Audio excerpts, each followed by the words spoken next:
Hi, hello. It is Josh Bow for Pod Maverick After Dark, coming to you live after the Mavericks just pulled a rabbit out of the hat. They defeat the Los Angeles Lakers in a wild road game, 104-101. As you can tell, it is just me tonight. I will do my best to try to actually look into the camera because I know that that's one of my bugaboos. As you can tell, my better half, Kirk Henderson, is not joining me. He's having himself quite a night. As you guys know, this is not our full time jobs. We have full time jobs during the day. And Kirk is also taking care of a newborn that's only a few weeks old.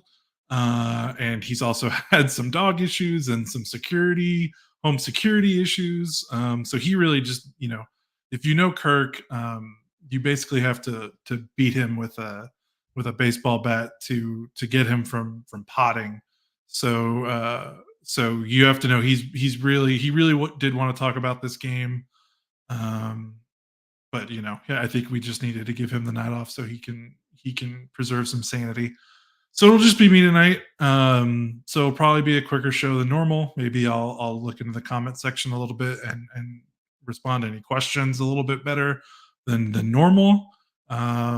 So let's just get into it. This was a bananas game. We have to kind of start. I mean, with this game, we have to start from the end and then maybe work our way back because the fourth quarter is obviously the story of this game. Mavericks entered the fourth with a 20-point lead and completely give it away. Lakers took a 2-point lead with under a minute left. They took a 2-point lead with under a minute left. The Lakers then proceeded to not just the Lakers, LeBron basically decided to throw the game away for the most part. They had a 2-point lead with the ball with under a minute left, and LeBron takes an exceptionally lazy 3-pointer with like no movement when really any type of points doesn't end the game, but if they get any type of points, whether it's free throws, a 2-pointer, just anything, it probably seals the game for them. Come back down. They leave Kyrie Irving, the Mavericks' best spot-up shooter by far. They leave him wide open after Luka kind of drives into the paint a little bit. It wasn't even a clean drive. He didn't have the best of looks. It probably would have been a semi-contested floater, which we know Luka can make in his sleep. But I think when you're up to with 25, 20 so seconds left in the game, you just let Luka shoot that. Instead, Austin Reeves helps way too much, leaves Kyrie wide open. One pass, one shot. Mavericks take the lead. And then the Lakers don't call a timeout. They walk the ball up with no sense of urgency. They just try to maybe get a switch onto LeBron, and then LeBron doesn't even really take advantage of it. And he basically throws the ball into a crowded paint to Anthony Davis. Easy turnover. And that's the game, basically. Kyrie made his free throws. LeBron misses a very difficult 3-pointer in the corner at the buzzer, and the Mavericks win. Probably a game the Mavericks didn't deserve to win, considering how they played in that fourth quarter, but a win is a win. Lakers were on the second half of a back-to-back, so it was a little disheartening to see that the fourth quarter went so poorly for the Mavericks. You would think that would be where they put their foot on the gas and take over against a tired Lakers team. That clearly did not happen. They fell apart. Oddly enough, it looked a lot like last season's Mavericks, where they just sort of walked the ball up. No sense of urgency on the offensive end. The Lakers turned up the pressure defensively, and the Mavericks just kind of let them. It was very discouraging considering how better the team has looked in previous clutch games with some better ball movement, some quicker actions. Not necessarily you're not running in these late high leverage plays, but you're at least getting into your sets quicker and moving without the ball a little bit better. But this was pure, bad habit Mavericks where four guys were standing watching Luca, and then guys were missing shots. So it was really difficult to watch. Luca took some really bad shots in the fourth. Thankfully, they figured it out at the end. It helps that the Lakers kind of gifted them some of these plays down the stretch. But in the NBA, over an 82 game schedule, you take the gifts and you run with them. The Mavericks are now 10-5. The Lakers were playing well. I mean, even though it was the second out of a back to back. So even though this isn't the cleanest one in the world, to say the least, you don't necessarily look to gift horse in the mouth on this one. You just kind of take the win, try to improve on what happened, and go from there. Obviously, this game had a really weird swing because Derek Lively, the Mavericks rookie, left the game with a lower back injury in the third quarter. The Mavericks deemed it a lower back contusion. It was a really scary play where Lively was going up for an offensive rebound putback, hung up on the rim, and we've seen it before where guys kind of get hung up, lose their balance, and fall right on their back. Unfortunately for Lively, he didn't fall on his tailbone or his butt. He fell right on his lower back, and that hurts. And back stuff is always scary.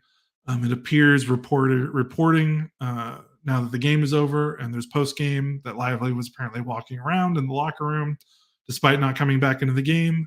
Told reporters that he felt okay. Jason Kidd seemed in his post game presser seemed not too worried. Obviously, we'll see how Lively feels tomorrow. He's going to be in a lot of pain. That back's going to be sore. So it's going to be up to the Mavericks training staff to keep him loose because that back is going to probably want to tighten up overnight.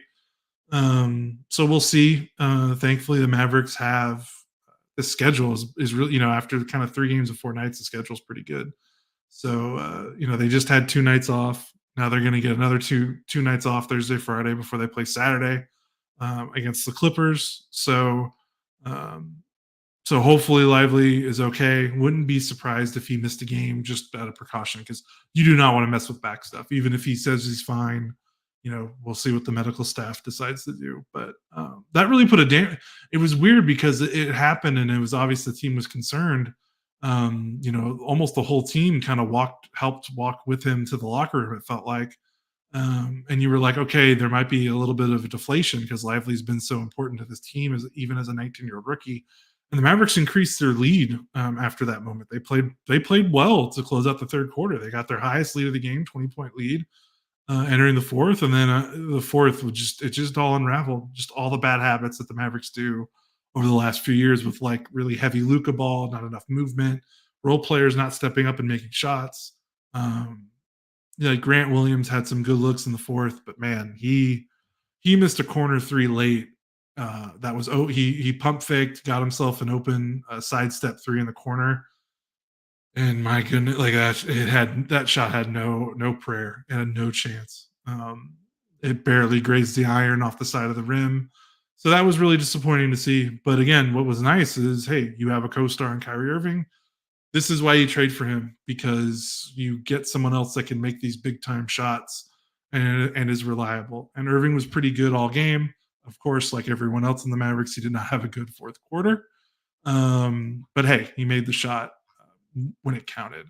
It was a really weird game overall. The Mavericks shot 50 3-pointers. So 50 of their 96 shots were 3-pointers. So they actually shot pretty poorly overall. They were 30, right a little over 39% for the game, 32% from 3.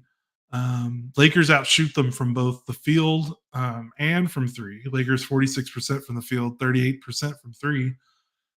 But because math is awesome and we all love math and 3 is greater than 2, the Mavericks made 5 more 3-pointers than the Lakers because they took so many more. And that they were plus 15 at the 3-point line in a 3-point game. That's how they won. And that's kind of the formula the Mavericks follow. They make their threes.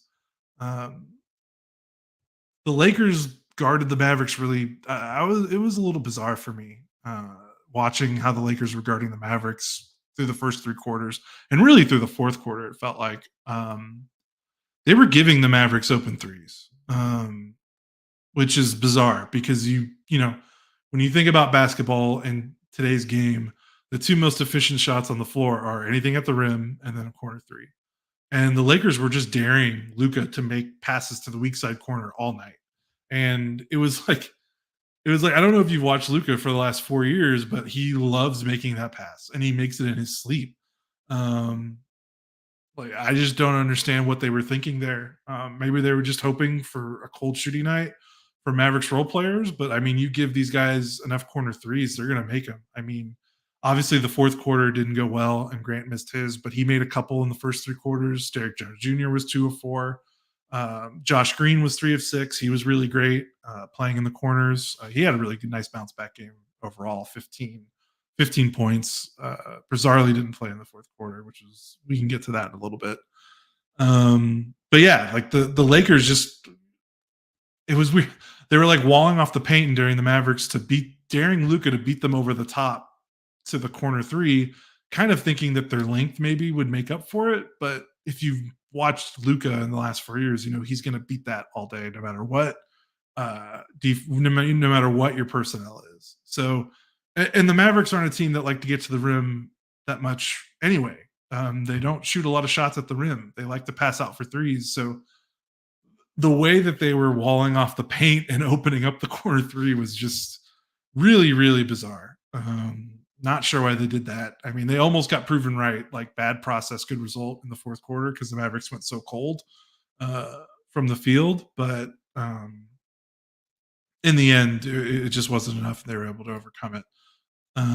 Like in the fourth quarter, the Mavericks had missed two pretty good looks from the corners, from each corner, one on the right, one on the left.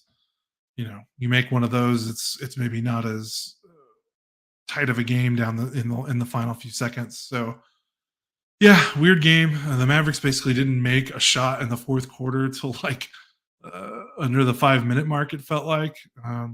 So again, just really bizarre way to end the game. Kind of, I guess we've talked about. We now we need to talk about some other good things that I saw. Rashawn Holmes is obviously, besides Kyrie making the game-winning three, he's going to be the story. Before Derek Lively got hurt, Dwight Powell was exercised from the rotation, and Holmes was the first big off the bench, and he made a difference. He had a nice block in the first half. He had 10 rebounds. He had 3 offensive rebounds, and the Mavericks have been basically Lively has been the only source of offensive rebounding for this team. So Holmes coming off the bench, Lively and Holmes combined for 7 offensive rebounds alone. So that's a lot. You consider how big the Lakers are, the fact that the Mavericks had 11 offensive rebounds, against Anthony Davis, against Rui Hachimura, against Christian Wood, against Jackson Hayes. Like they play some pretty big bodies, even if they don't always play traditional center, since they have Anthony Davis. So that was a really good job by the Mavericks. I thought Holmes gave them a nice look. Defensively, it was a little bit of a mixed bag. I think the rebounding was good. But what's funny about Holmes is for his career, at least lately, I think earlier in his career, he might have been a better defender, I think. But kind of the last few years before he, mostly in Sacramento, before last season when he got sent to the bench, he really was kind of playing the Powell role in terms of a really good offensive pick and roll big that didn't necessarily back it up as a rim defender on the other end of the floor. Good rebounder, but not necessarily a consistent rim defender, which was why it was really nice to see him have that block in the first half and, generally just make some plays. And, I understand, I talked last time and on Twitter about us maybe prescribing too much of the Mavericks woes to Dwight Powell. I've gotten a lot of people being like, oh yeah, suck it. See, Powell does suck. You were wrong. And I was trying to tell people I wasn't defending Powell's play. He didn't play well against the Kings. I was just trying to say he only played 13 minutes. And you got to look at some other high minute players for the cause of your bad defense before you start getting to your backups, I think. So even having said all that, it was good to see the coaching staff try something different because even if Holmes isn't a great defender, it's not like you're losing anything. I think going from Powell to Holmes, because like I said, Holmes is a pretty decent pick and roll big. He didn't get a ton of opportunities tonight to show it, but the rebounding was nice. So if the worst thing Holmes is for the Mavericks is like a facsimile of Dwight Powell, but can rebound, the Mavericks will probably take that coming off the bench because they could use all the rebounding they can get right now. Um, other notable, big game besides the Stars, Josh Green bouncing back. I mean, he kind of bounced back against the Kings a little bit, and then now had 15 points. Bizarrely, had 22 minutes, and I think that's probably like, if we're thinking about something concerning about this fourth quarter, it's really twofold. It's one that the team kind of regressed to the heavy Luka ball that didn't seem to have a plan, didn't seem to know how to adjust to a more aggressive defense. Um, that's the kind of stuff that lost them clutch games last season. They were able to get past it tonight, but that's not a formula you want to repeat. So that's worry, number one, if you want to take some bad signs coming out of this game despite the win. Number two is I'm not really, if you're not a huge fan of Jason Kidd, that fourth quarter did nothing for you. Um, that was a weird fourth quarter. Kidd basically didn't call any timeouts during that run. Again, the Mavericks entered the fourth quarter with a 20-point lead. I believe the Lakers went on a 12-2 run to get it to 10. No timeout. Went on another run to take the lead. And we really didn't see timeouts until maybe like the final 2 or 3 minutes of the fourth quarter, where the first 8 or so minutes of the fourth quarter, the Lakers were on this huge run and the Mavericks weren't making shots. It was really bizarre to not see a timeout there, especially when the Mavericks have been great on out of timeout plays all season. Like they've really done a good job at scoring out of timeouts this season, especially it was such a weakness for them last season. So it was very bizarre that they couldn't buy a bucket and the Lakers are making this huge comeback. Why not call a timeout and go to one of your good out of timeout plays, get a score, and try to kind of stabilize the game a little bit? Because they've been so good on out of timeout plays. Like, maybe cool the Lakers off a bit and get yourself going, because they were just struggling to do anything in the half court in the fourth. So that was weird. Jason Kidd critics, I know Kirk was fired up to go in on Jason Kidd about this game. So maybe we'll have to wait till the Clippers game to kind of get his delayed thoughts on Kidd's coaching in the fourth quarter or lack thereof. But those are probably the two biggest concerns other than the Lively injury. But as we've said, reporting is coming out post game now that it looks like Lively is going to be okay, perhaps avoided any serious injuries. We don't know.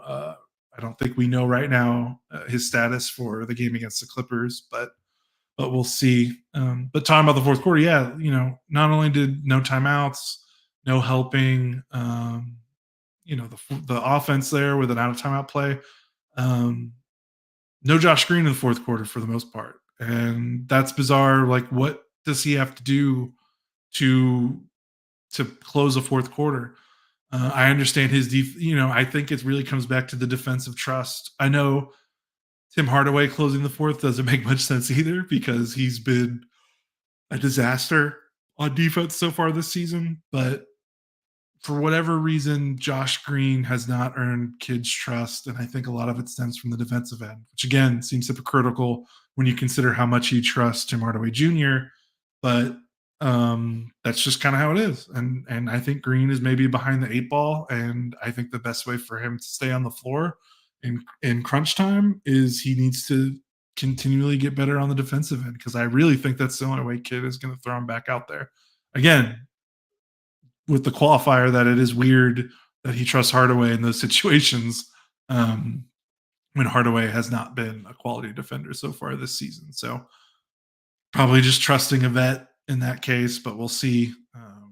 At the very least, just seeing Green make some shots, play well, at least that's something, even if he didn't get on the floor in the fourth. So you take what Josh did, you take what Rashawn Holmes did, especially now that he might be your starter on Saturday. If Lively misses any time, that's a nice development.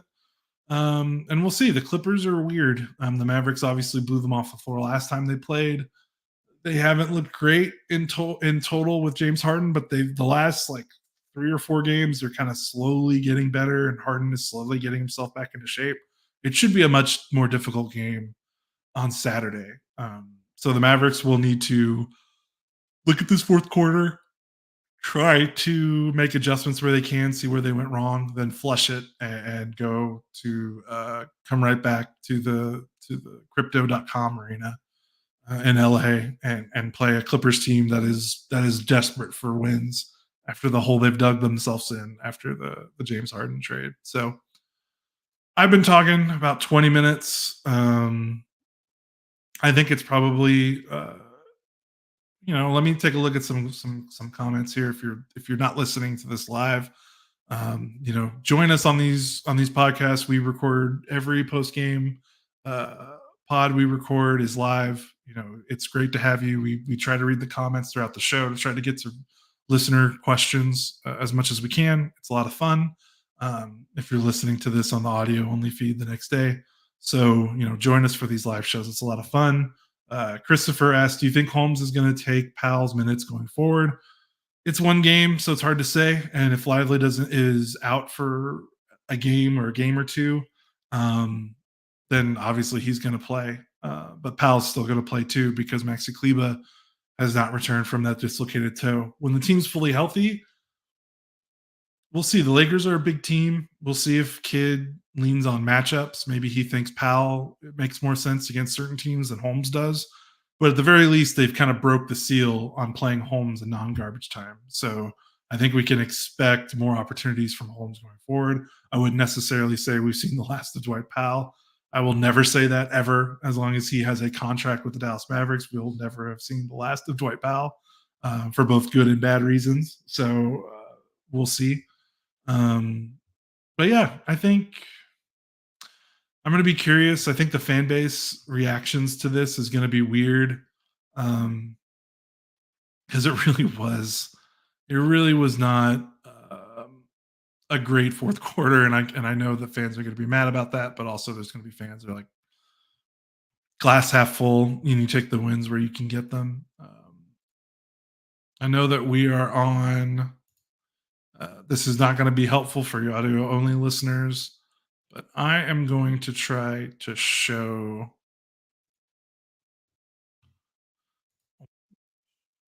aggressive defensive team, and right now the Lakers. Never mind. We're not going to do that. I was going to try to show the LeBron James 3, but I just want to emphasize the LeBron's 2 possessions down at the end of this game. I'm going to be thinking about those all night. We're a Mavericks blog, but I almost wanted to post about it. That 3-pointer he took when they finally got the lead and they're up 2 was just outrageous. And then the turnover was almost worse. So really the Maverick, and they missed, I think, LeBron missed 2 free throws. Jackson Hayes missed 2 free throws. I mean, really, these 2 teams were trying to give this game away. It was really that type of game. So if you're as a fan of if you're a fan of the team, be happy that the Mavericks got the win. This game is like the perfect example of the variance and the luck that can be involved in winning a clutch game. I remember myself and Kirk were talking last season, even when the Mavericks were losing all those clutch games. We were like, this team obviously has huge structural issues, but even with those, you expect to win a few more clutch games when you play so many. Like losing 29 out of 55 clutch games, that's a lot of losses for what is, what can be kind of a coin flip, especially toward the end of the season where it felt like they were losing just about every single clutch game. And this is that, this is it. Coin flip the other way for this game. LeBron made 2 brain dead plays in the final minute. And the Mavericks got the win. So I think that's going to do it. I know I didn't do all the cool stuff in the middle. Talking about subscribing, so I'll do it right now. If you're listening live, please subscribe to the YouTube channel. It helps a lot. We're trying to grow that thing. Kirk is putting a lot of work into growing it. He really is committed to making it a thing. And I think it's a good time. You'll always be notified for when we go live. You can hop in the comments, and we'll do our best to answer reader comments as we're going, or listener comments. So all of your support is great. If you don't want to subscribe to YouTube, well, subscribe to YouTube. You want to subscribe to YouTube, but also subscribe to the audio feed. We post this, usually right afterwards, maybe overnight. If you just don't prefer looking at something, if you need something in the car or you want to listen to something, we've still got the audio only feed going. So we appreciate all your support, especially with this time of the year, with Kirk taking care of helping his wife take care of their newborn. Myself, I've got a 2.5-year-old that is transitioning from crib to bed, so that's been a lot of fun. So we're pretty busy at night, and that's when these Mavs games are. So we appreciate all the support. We appreciate all the listeners that come in. Just a preemptive apologies for if we ever start late. If we start late, it is 100% we are dealing with a baby. One of us is. So we try to go live as quickly as we can after games, but real life is going to be real life. So what are you going to do? So I think that's going to do it. I can't believe I talked for 25 minutes straight without taking a break. I need to get a glass of water, and I need to go to bed.